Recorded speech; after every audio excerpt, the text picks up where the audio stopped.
Bem-vindos então à nossa segunda aula, então a nossa aula 2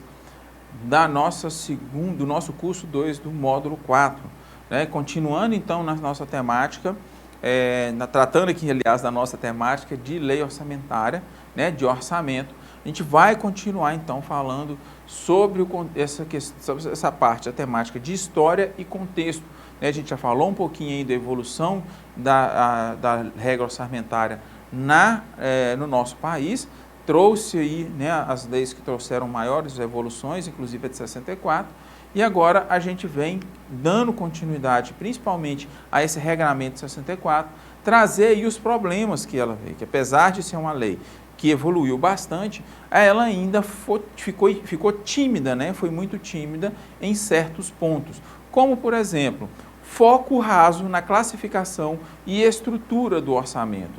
Isso, eles não realizaram uma padronização. Para quem ainda não conhece o orçamento, vai conhecer, né, na nossa oficina, é importante a gente entender que o orçamento ele é padronizado, tá? A construção, a classificação e a estruturação, ela é padronizada, tá? Há uma criação aí que todos os outros entes vão utilizar. Tá certo? Então não é todo mundo, não é de qualquer forma. Né? Qualquer um vai lá, qualquer ente cria a sua estrutura, a sua formação e coloca lá 1.1, vai aquele monte de número ali, coloca e põe uma descrição. Não, tá? É padronizado. Então já vem lá da esfera federal com a padronização que é seguida no estado e no município, tá? Não era a realidade lá da lei em 1964.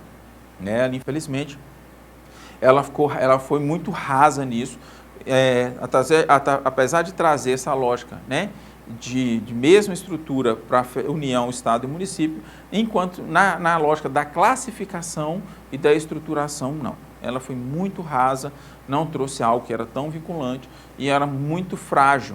Então, acabava sendo complementado nos outros entes, cada um da forma que queria, e ficava, então, bem bagunçado.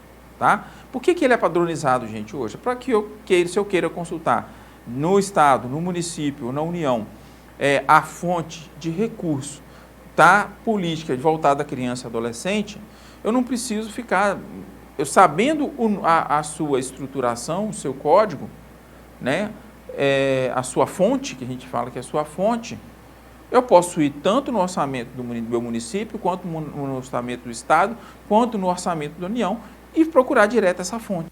Não preciso ficar lendo. Ao passo que na forma, né, como era totalmente desarticulado, eu tinha uma nomenclatura, era uma fonte era em um, que outro era outra fonte, era outra nomenclatura. E aí a gente ficava perdido, ok? Então a ideia da padronização é isso, é facilitar o acesso da população. Regras de previsão de receita e fixação de despesas com pouco foco em planejamento, então que não se via muita lógica de entrega. Lembra que a gente falou? Havia a possibilidade de um planejamento com entregas, né? Ou com benefícios à população, mas não era obrigatório. Então, como faltou essa regra de vinculação, isso é uma negativa, porque a maioria esmagadora não se preocupava em trazer um foco de entrega, tá? Um planejamento, porque não era obrigatório, tá? Então isso é um ponto aí que ela foi bem tímida e possibilita flexibilização durante a execução da lei orçamentária anual, a partir de critérios aprovados na própria lei orçamentária. Diferente de hoje, né, onde a alteração orçamentária ela é mais difícil. Então, se eu quero alterar a lei orçamentária, eu preciso montar um projeto, informar a fonte de custeio, tá? Apresentar isso para a Câmara vai analisar, podendo fazer inclusive, né, as suas ponderações ali, para depois ver a aprovação ou não dessa emenda à lei orçamentária, essa alteração. Se aprovado, altera-se a lei orçamentária, se não aprovado, a lei fica como está, né? Então isso é um problema. Né? Isso gera um problema muito grande, uma dificuldade muito grande e uma obrigatoriedade de eu planejar muito melhor a minha lei orçamentária, para que eu tenha a ideia de evitar ao máximo possível ter que alterá-la depois. Só alterá-la quando não tiver outra forma. Exemplo aí, os recursos dos fundos, né, que são depositados em dezembro, após o prazo da entrega da lei orçamentária à Câmara. Muitas vezes já foi até aprovada. E aí surge um valor aí que foi depositado na conta do fundo e eu não posso utilizá-lo sem alterar, aí sem trazer um crédito suplementar, né, que via de regra é o que a gente utiliza. Tá bom? Nesse momento aqui, em 1964, a flexibilização, a lei orçamentária ela é muito mais flexível. Hoje ela é muito mais dura, muito mais difícil, né, de você alterar. Tanto que é evitado muito se alterar, né? O Executivo evita ao máximo alterar a lei orçamentária por causa do trabalho que é. É possível? É, mas dá trabalho. Já naquele momento, não. A lei era muito mais flexibilizada. E essa flexibilização não se dava por quem aprovou. Era exatamente na hora que construía a LOA. Né? E quando eu construía a lei orçamentária, eu já trazia critérios para permitir que eu mesmo alterasse essa lei. Né? Então, a própria lei já permitia a sua própria alteração. E uma vez estando no critério, podia ser alterado independente de passar de novo pela Câmara. Né? Então, era bem mais tranquilo, era bem mais fácil, porque permitia aí muitas jogadas. Né? Permitia aí um perigo para gestores não bem intencionados, né? Que poderia realmente aí prejudicar muito. Então, ela era tímida nisso, né? No sentido de que ela possibilitou uma flexibilização muito grande quando ela permitia que na própria lei orçamentária eu já apresentasse, né, o Executivo já apresentasse os critérios para que ele mesmo, o Executivo, pudesse alterar essa lei orçamentária. Isso a gente entende isso aí como, no mínimo, uma timidez, mas no geral que não foi bem bacana, com um ponto fraco aí dessa legislação. Mas temos que reconhecer, ela já trouxe um avanço significativo na lógica orçamentária. Bom, isso vem então, gente, até 1988, que é o atual modelo orçamentário, que foi criado então através desse chamado ciclo orçamentário, que é composto pelo PPA, que é o Plano Plurianual, a LDO, Lei Diretriz Orçamentária, e a LOA, que é a Lei Orçamentária Anual. Sua importância é reforçada pela publicação da Lei Complementar 101, famosa Lei Complementar 101, que é a Lei de Responsabilidade Fiscal, quando traz lá no seu artigo 1º, parágrafo 1º, o fortalecimento aí, né, e o reforço da necessidade do planejamento, quando ela diz: a responsabilidade na gestão fiscal pressupõe ação planejada e transparente, em que se previnem riscos e corrigem desvios capazes de afetar o equilíbrio das contas públicas, mediante o cumprimento de metas de resultados entre receitas e despesas e a obediência e limites e condições no que tange. Então, você pode ver aí que a Constituição de 88, ela muda, né, novamente, ela traz esse processo que já estava adiantado, vem sofrer uma evolução significativa a partir do momento que ela endurece mais as situações, né, ataca diretamente aquelas fragilidades que a gente já acabou de discutir e traz a ideia de planejamento, tá?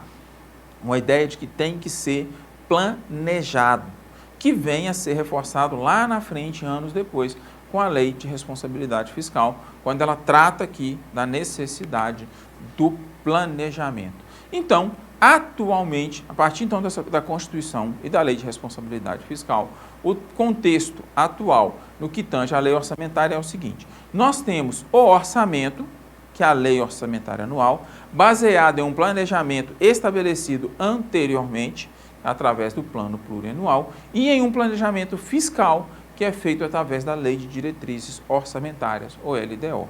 Esse é o regramento, né? Essa é a nossa lógica de constituição da lei do ciclo orçamentário, que a gente chama de ciclo orçamentário.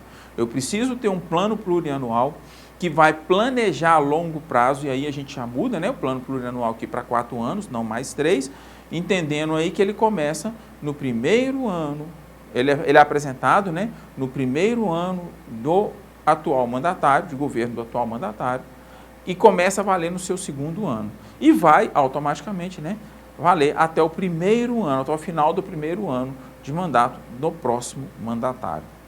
Certo? Então a gente tem que ter essa PPA, que é um planejamento a longo prazo, um direcionamento fiscal, que é a Lei de Diretriz Orçamentária, que vai indicar naquele ano, o que a gente vai dar prioridade, aquilo que vai ser prioridade orçamentária e aquilo que o orçamento visa a fazer, o seu plano, e a lei orçamentária em si, que vai informar aquilo que vai ser alocado, aquilo em recurso que vai ser destinado para cumprir tanto a LDO quanto a PPA.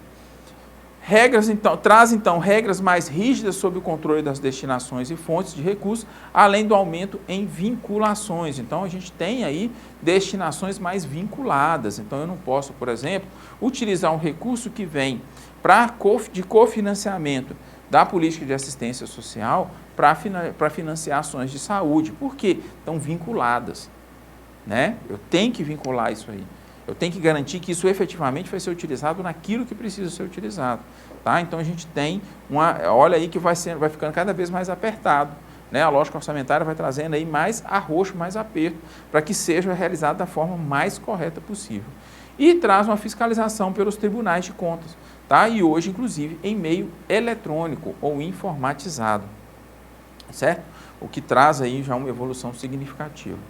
Aumenta ainda a transparência, uma vez que a lei tem que ser divulgada, promulgada, tem que ser divulgada, a lei tem que ser então aprovada pela Câmara, ela é sancionada e ela é publicada, né? Então tem que ver um amplo acesso. Aí traz aquela lógica, né, da padronização aí para suas fontes, o que favorece, né, a forma de consulta, uma vez que eu conhecendo qual que é a fonte, eu posso pegar qualquer lei orçamentária de qualquer município, de qualquer estado, de qualquer momento da União, e buscando essa fonte, eu já sei que essa fonte trata de financiamento de políticas voltadas à criança e adolescente, então eu sei ali quanto que está sendo destinado, né? Isso é muito importante, isso aumenta aí a transparência. Tem mais pressão por participação popular, né? Onde a gente tem aí os chamados orçamentos participativos, né? Que é uma modalidade orçamentária que cresceu muito, aonde antes da construção do orçamento, né, os seus representantes, os gestores aí vêm a público e fazem audiências públicas para junto com a população definir aí quais são as diretrizes que vão ser realizadas aí tanto no plano plurianual quanto na LDO, e aí sim saber quanto que vai ser alocado.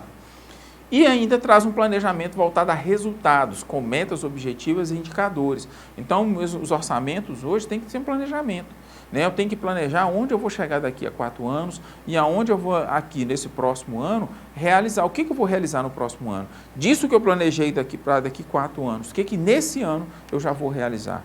E aí, dentro da lei orçamentária, o que eu vou alocar aqui, inserir aqui de recursos para realizar aquilo que eu planejei, aquelas diretrizes que eu tomei. Então, vem aí numa lógica de planejamento, né? Inclusive com indicadores de como eu vou fazer essa ação e do que eu preciso para realizar essa ação. Então, traz uma evolução, né? Hoje a gente tem um contexto muito mais evoluído. É perfeito? Não. Precisa evoluir? Muito. Mas a gente evoluiu bastante comparado à realidade anterior. Certo? Com isso, então, a gente encerra a nossa segunda aula, nossa aula 2, e vamos, então, para a nossa terceira aula, dando continuidade a essa temática.